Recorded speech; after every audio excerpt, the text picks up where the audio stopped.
Kedysi dávno za 7 horami a 7 riekami stál krásny hrad. V ňom žila princezná Alžbeta. Bola krásna ako jarný kvet, ale aj veľmi pyšná. Nosila najkrajšie šaty, trblietavé šperky a každé ráno trávila hodiny pred zrkadlom, aby vyzerala dokonale. Jedného dňa prišiel na hrad princ Ján z vedľajšieho kráľovstva.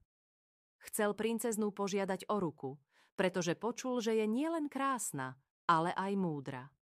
Keď sa však Alžbeta dozvedela, že princ nie je taký bohatý ako ona, odmietla ho.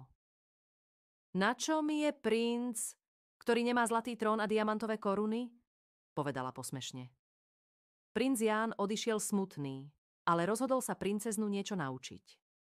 Prezliekol sa za obyčajného záhradníka a požiadal kráľa, či by mohol pracovať na hrade.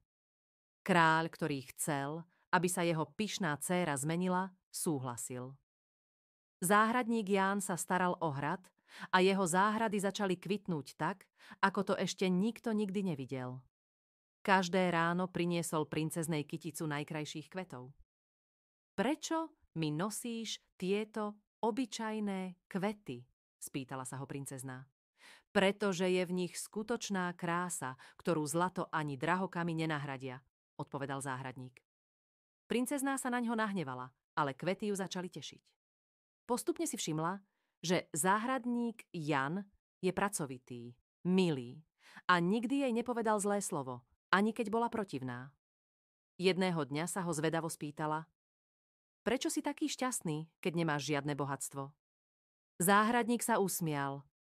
Šťastie nie je v bohatstve, ale v tom, čo robíme pre druhých. Skutočným bohatstvom je mať dobré srdce. Princezná začala premýšľať. Prestala tráviť hodiny pred zrkadlom.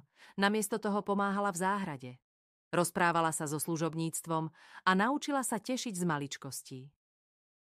Jedného dňa si princ Ján zložil prestrojenie a odhalil princeznej, kým v skutočnosti je. Alžbetu to prekvapilo, ale namiesto toho, aby sa hnevala, sa usmiala. Teraz vidím, že skutočná krása nie je v šatách ani v šperkoch, ale v dobrom srdci, povedala.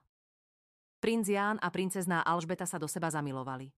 Oslávili krásnu svadbu a vládli svojmu kráľovstvu múdro a spravodlivo. A odvtedy si Alžbeta už nikdy nemyslela, že bohatstvo a pyšné šaty sú dôležitejšie ako láskavosť a priateľstvo. A tak žili šťastne až do smrti. A zazvonil zvonec a rozprávky bol koniec.